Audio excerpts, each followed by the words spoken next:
How to delete Dropbox account permanently. So if you want to delete your Dropbox account permanently, then first of all open up a browser, any browser that you are comfortable with.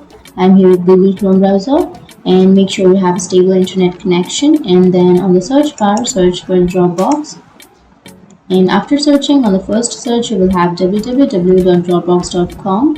click on that and make sure to log into your account, and after logging in, go to the upper right corner which has account, and under account go to settings, and before proceeding make sure to like and subscribe our channel for more videos.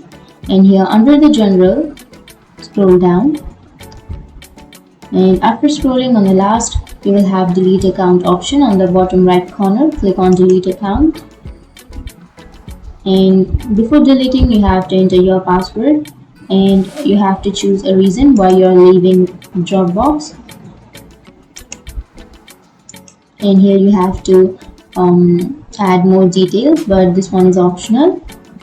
And after entering your password and then your reason, you have to click on permanently delete, and after that your account will be permanently deleted.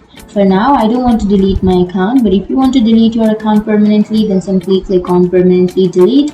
And that's it. That's the way to delete your account permanently on Dropbox. And if you have any questions, feel free to comment below.